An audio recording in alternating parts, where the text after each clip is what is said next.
Wah, ini sih parah banget ya, bener-bener keterlaluan ya. Anak-anak Gen Z ya, terutama anak-anak TikTok, ya mereka sering mengatakan bahwa Dokdes atau Dokter Rui Hasan adalah nabi mereka. Nggak tahu ini cuma bercanda atau tidak, tapi akhir-akhir ini kalau saya perhatikan ada tren di media sosial, terutama di TikTok, bahwa Dokdes ini dinyatakan sebagai nabinya. Wow, luar biasa. Tapi saya tidak ikut-ikutan ya. Ini cuman opini daripada anak-anak Gen Z kalau saya perhatikan. Nah, yang jadi pertanyaan, kenapa bisa seperti itu? Apa alasannya? Kenapa Dokter Rui Hasan ini sekarang ini populer gitu? Apa alasannya? Jadi kepopuleran daripada Dokter Rui Hasan ini karena kontroversi. Jadi kalimat-kalimat daripada Rui Hasan ini sangat kontroversial gitu ya, berani gitu ya. Kemudian dipopulerkan oleh Malakar Project ya, yang dipimpin oleh Ferry Yurinandi, ya, Chania, Paman Coki dan lain sebagainya. Ada banyak tuh ya anggota-anggota daripada Malaka Project ya. Tapi kalau saya perhatikan itu, Dokdes ini memang sangat media darling ya kalau saya perhatikan, sangat disukai oleh media ya. Kemudian selain itu, Dokdes ini sangat-sangat kontroversial banget gitu ya, pakai banget guys, nggak cuman kontroversial aja tapi pakai banget. Nah, yang jadi pertanyaan, kenapa bisa seperti itu? Apa alasannya? Jadi baru-baru ini ya, Dokdes ini mengungkapkan kalimat yang sangat kontroversial ketika ada seseorang yang nanya tentang ayat kitab suci. Jadi ceritanya ada seseorang yang nanya tentang ayat kitab suci. Jadi pertanyaan ini berasal dari Genjet ya kalau nggak salah. Dia nanya gini, "Dok, apakah ayat kitab suci itu valid atau tidak? Apakah ayat kitab suci itu benar atau tidak? Apakah ayat kitab suci itu bisa dibuktikan secara ilmiah atau tidak?" Lalu tahu apa jawaban daripada Dokdes ini? Jawabannya bikin saya merinding, guys. Apa itu jawabannya? Menurut keyakinan saya, Dokdes ini punya jawaban yang sangat sangat luar biasa menurut saya pribadi ya. Karena dia mengerti tentang pembahasan ini adalah pembahasan yang sensitif ya di Konoha ya. Kemudian dia menjawab dengan kalimat yang sangat-sangat ya aman lah ya. Jawaban itu ya kalau ada yang percaya ya percaya aja gitu ya. Kalau ada yang yakin ya, ya yakin aja gitu ya. Tapi kalau nggak ada orang yang meyakini, tergantung banyak orang yang meyakini gitu ya. Kalau nggak ada orang yang mengikuti ya larinya dibawa ke rumah sakit jiwa atau mengidap yang namanya skizo gitu kan. Saya juga sependapat dengan Dokdes ini ya. Nah, yang jadi pertanyaan, kenapa sih banyak orang sekarang ini meragukan yang namanya ayat kitab suci gitu ya? Kenapa banyak orang yang meragukan yang namanya kitab suci apakah terbukti secara ilmiah atau tidak? Ya, kemudian banyak tuh ya warga Konoha tuh yang menggabung-gabungkan antara kitab suci dengan sains gitu ya. Padahal kan itu jual yang berbeda ya. Jadi di Indonesia itu saya sering mendengar pemuka agama mengatakan bahwa misalnya nih ya, misalnya ya kalau misalnya ada teori baru misalnya teori Big Bang misalnya.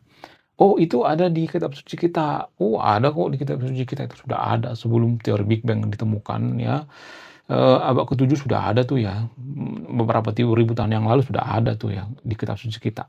Kemudian kalau misalnya nih ada penemuan misalnya tentang katakanlah misalnya, teori evolusi misalnya, oh itu nggak ada di kitab suci kita, padahal sama-sama sains ya. Jadi kita itu, melihat sains itu tergantung kebutuhan kita gitu, padahal kan sama-sama sains ya. Kalau kita menerima sains, ya udah terima aja semuanya tanya sains gitu, jangan yang menguntungkan gitu. Sains itu kan diuji berkali-kali ya, bukan cuma sekali doang, berkali-kali sampai ribuan kali diuji gitu. Sains secara kerjanya seperti itu, bukan berdasarkan keyakinan gitu. Beda ya kalau agama itu kan berdasarkan keyakinan gitu, kalau gua yakin ya udah yakin aja gitu ya, nggak usah pembuktian ilmiah atau enggak gitu ya. Jadi menurut keyakinan saya ya, yang nanya ini sebenarnya keliru gitu ya. Agama itu keyakinan, mungkin dia nggak paham bahwa agama itu, sesuatu hal yang subjektif, bukan objektif gitu ya. Ya, tapi di Konoha itu kan banyak orang yang tidak bisa membedakan mana hal yang objektif, mana ya hal yang subjektif ya. Di mana-mana agama itu kan subjektif, keyakinan. Kalau gue yakin, yakin aja gitu. Ya nggak ada unsur objektifnya gitu ya. Kemudian, apa sih sebenarnya yang bikin warga Konoha itu mulai menggabung-gabungkan gitu ya? Kalau saya perhatikan sudah mulai itu ya, menggabungkan antara sains dengan kitab suci. Apakah sudah banyak orang yang, eee, tidak meyakini bahwa ayat kitab suci ini, bersumber dari kebenaran atau tidak? Bagaimana fakta yang sebenarnya? Untuk menjawab ini, saya dibantu asisten saya bernama Mbak AI. Langsung saja kita tanya sama Mbak AI. Kalau saya perhatikan di Indonesia itu ya, banyak tuh pemuka agama yang, mengatakan bahwa kalau misalnya nih ada penemuan misalnya nih seperti penemuan baru misalnya Big Bang misalnya. Nah, pemuka agama di Indonesia itu nggak semuanya tapi ya disclaimer on ya, nggak semuanya. Ada saja yang menggabung-gabungkan antara kitab suci mereka dengan sains ya. Biasanya mereka akan mengatakan teori Big Bang itu sudah ada di kitab suci kita, sudah ada di Quran dan lain sebagainya ya. Kemudian kalau bicara tentang teori evolusi, mereka biasanya menolak gitu ya. Kenapa mereka menolak teori evolusi? Padahal kan sama-sama sains ya.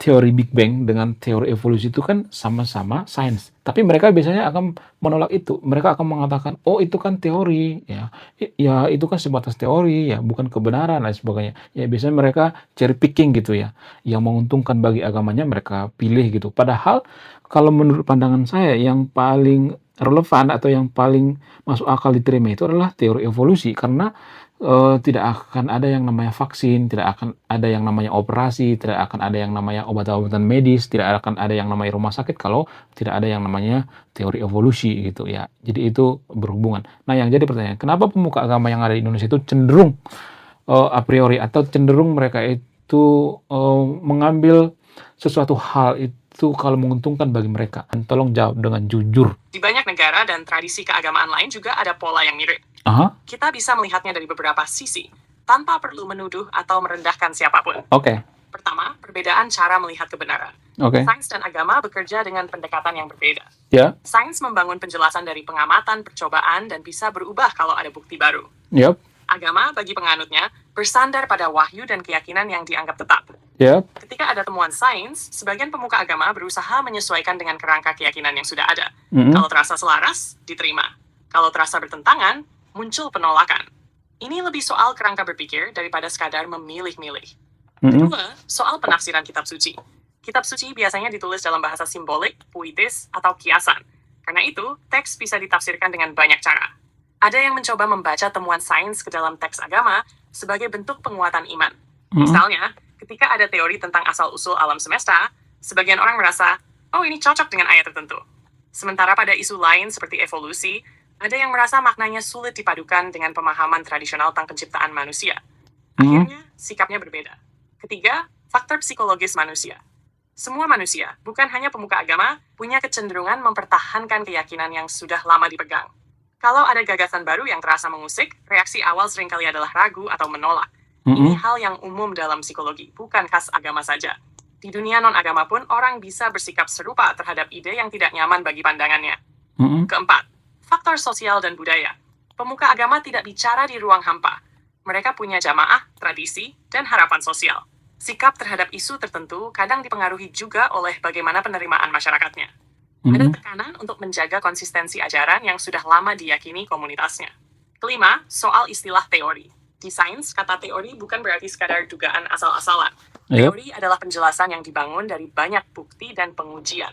Namun di percakapan sehari-hari, kata teori sering dipahami sebagai belum pasti. Perbedaan makna ini sering menimbulkan salah paham. Jadi penolakan kadang bukan murni pada datanya, tapi pada cara memahami istilah tentang evolusi dan dunia medis. Benar bahwa pemahaman evolusi sangat penting dalam biologi modern. mm-mm, Misalnya untuk memahami perubahan virus, bakteri, dan pengembangan obat. Tapi rumah sakit, operasi, dan pengobatan tidak berdiri hanya karena evolusi saja. Banyak cabang ilmu lain juga berperan. Anatomi, kimia, fisika, mikrobiologi, dan seterusnya. Evolusi adalah salah satu fondasi penting, terutama dalam memahami makhluk hidup, bukan satu-satunya. Intinya begini, sikap yang terlihat seperti memilih yang menguntungkan seringkali lahir dari upaya menjaga keselarasan antara keyakinan dan pengetahuan baru. Ada yang berhasil menemukan titik temu, ada yang merasa sulit.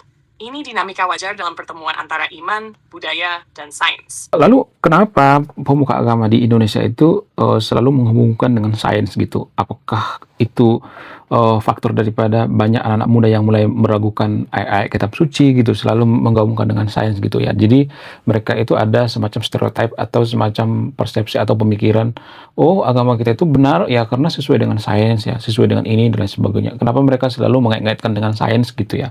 Padahal kan agama dengan sains itu kan dua hal yang berbeda. Agama keyakinan, sains itu bukan unsur keyakinan doang, tapi objektif gitu ya. Agama itu subjektif, sains itu objektif. Kemudian, apakah sudah banyak orang yang meragukan yang namanya AI kitab suci ya? Sementara kalau saya perhatikan di Indonesia itu ya, terutama anak-anak TikTok, mereka banyak bertanya tentang AI kitab suci. Nah, yang jadi pertanyaan, apakah ayat kitab suci itu bisa disebut sebagai objektif atau subjektif? Apakah ayat kitab suci itu bisa dibuktikan secara ilmiah atau tidak? Apakah itu cuma opini pribadi atau tidak? Ya, karena ketika turun wahyu itu, saya cuma bertanya, ketika turun wahyu itu kan yang menyaksikan kan nggak ada. Yang menyaksikan itu cuma nabi, kemudian malaikat, itu pun klaim sepihak karena zaman dulu belum ada yang namanya HP gitu ya. Apakah itu klaim sepihak atau tidak? Apakah itu opini atau tidak? Tolong jawab dengan jujur dengan menggunakan bahasa sederhana gitu yang mudah dipahami gitu ya. Jangan menggunakan istilah-istilah ya, menggunakan bahasa Indonesia yang gaul gitu ya. Oke? Tolong jawab dengan seksama. Gue jawab santai, tapi tetap hati-hati ya, biar enak dicerna. 1. Kenapa pemuka agama sering mengaitkan agama dengan sains? Ada beberapa alasan yang cukup masuk akal. Bahasa zaman sekarang. Di era modern, sains dianggap simbol pengetahuan yang kuat. Jadi ketika agama dikaitkan dengan sains, pesannya terasa lebih nyambung ke anak muda. Upaya relevansi. Pemuka agama pengen nunjukin bahwa ajaran yang mereka bawa nggak ketinggalan zaman, masih relevan dengan dunia modern. Cara berdakwah. Menghubungkan dengan sains bisa jadi strategi komunikasi. Bukan selalu soal benar atau salah, tapi soal pendekatan ke audiens. Kebutuhan psikologis.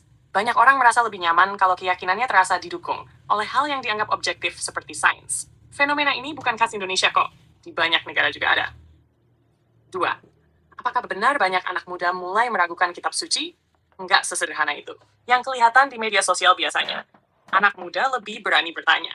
Dulu mungkin mikir tapi nggak ngomong. Media sosial bikin pertanyaan terlihat ramai, padahal belum tentu mencerminkan mayoritas. Ada juga yang bukan meragukan, tapi cuma penasaran atau kritis. Jadi jangan langsung disimpulkan banyak yang nggak percaya. Bisa jadi cuma lebih vokal. 3. Agama itu objektif atau subjektif? Ini penting banget. Di dalam iman, agama dianggap kebenaran yang pasti. Di luar iman, agama dilihat sebagai keyakinan atau kepercayaan. Secara umum dalam filsafat dan ilmu pengetahuan, agama masuk wilayah keyakinan dan makna hidup, bukan wilayah yang diuji dengan percobaan laboratorium. Jadi sering disebut lebih subjektif, berdasar kepercayaan, bukan objektif seperti sains. 4. Wahyu dan klaim sepihak. Kalau dilihat dari sudut pandang netral dan ilmiah, peristiwa wahyu memang tidak bisa diverifikasi secara ilmiah seperti eksperimen sains. Tidak ada rekaman atau bukti fisik yang bisa diuji ulang. Jadi sains tidak bisa bilang ini benar atau ini salah, karena memang bukan domainnya. Tapi dari sudut pandang orang beriman, wahyu diterima sebagai kebenaran karena iman dan tradisi kepercayaan, bukan karena uji laboratorium. Ini benturan klasik antara cara kerja iman dan cara kerja sains. Dua ranah beda. Apakah kitab suci bisa dibuktikan secara ilmiah? Secara jujur, tidak dalam arti sains ketat. Sains butuh hal yang bisa diamati, diukur, diuji ulang. Kitab suci bicara soal makna, moral, tujuan hidup, hal metafisik. Itu bukan objek eksperimen. Jadi bukan bisa atau nggak bisa, tapi memang jenisnya beda. Intinya simple gini, sains dan agama itu seperti dua alat yang fungsinya beda. Sains menjelaskan cara kerja alam. Agama memberi makna. Oke. Jadi gini ya. Lu harus jujur ya, harus to the point-nya. Jadi gue baru ingat ya, ternyata Ustadz Abu Somad pernah berdakwah, dia mengatakan bahwa bulan itu terbelah gitu ya. Karena di dalam kitab suci agama mayoritas di Konoha itu ya bulan ada unsur bulan terbelah gitu ya. Nah, ya, jadi pertanyaan, ketika pemuka agama mengatakan atau menyambungkan gitu ya bahwa kitab suci mereka itu sesuai dengan sains ya, Ustadz Abu Somad mengatakan bahwa bulan itu terbelah gitu ya. Kenapa dia tidak memikirkan jangka panjangnya gitu? Ini kan direkam ya, ketika dia ngomong seperti itu yang direkam di YouTube. Ini akan bikin semakin konyol gitu ya. Dia tidak memahami yang namanya sains gitu ya. Nah, yang jadi pertanyaan, benarkah bulan itu terbelah atau tidak? Apakah ini sesuai dengan sains atau tidak? Tolong jawab dengan jujur. Gue jawab jujur dan langsung ya, tapi tetap netral. Oke. Apakah bulan pernah terbelah secara fisik? Kalau pakai standar sains modern, nggak ada bukti ilmiah yang mendukung bahwa bulan pernah benar-benar terbelah lalu menyatu lagi. Kenapa? 1. Data dari misi luar angkasa.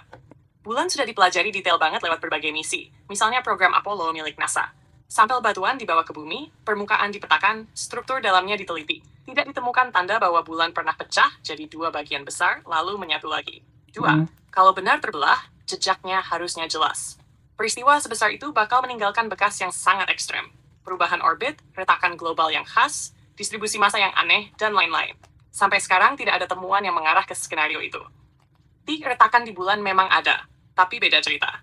Di permukaan bulan ada lembah, patahan, dan retakan. Tapi itu normal dalam geologi benda langit. Itu bukan bukti bulan pernah kebelah dua seperti yang dibayangkan orang awam. Lalu kenapa ada cerita bulan terbelah di ceramah agama? Ini masuk wilayah keyakinan dan tafsir keagamaan. Dalam tradisi Islam, ada kisah mukjizat Nabi yang sering dipahami sebagai peristiwa luar biasa, bukan fenomena yang harus cocok dengan hukum fisika biasa. Jadi, bagi orang beriman, itu diterima sebagai mukjizat. Bagi sains, itu tidak bisa dikonfirmasi karena tidak ada bukti observasional yang bisa diuji. Dua cara pandang beda. Apakah itu sesuai sains? Kalau definisi sesuai sains, artinya ada bukti empiris yang kuat. Enggak. Sains sampai hari ini tidak menyatakan bulan pernah terbelah secara literal. Apakah berarti ceramahnya salah? Tergantung sudut pandang. Dalam ranah iman, dianggap bagian dari kepercayaan. Dalam ranah sains, dianggap klaim yang tidak punya bukti fisik. Masalah biasanya muncul kalau klaim keimanan diposisikan seolah-olah fakta ilmiah. Itu yang bikin debat panjang. Ringkasnya, secara ilmiah, tidak ada bukti bulan pernah terbelah. Cerita itu hidup di ranah keyakinan, bukan ranah pembuktian sains. Kalau mau, gue bisa jelasin juga kenapa banyak orang sering mencampur aduk sains dan mukjizat. Ini topik menarik sebenarnya. Oke. Gitu ya guys ya.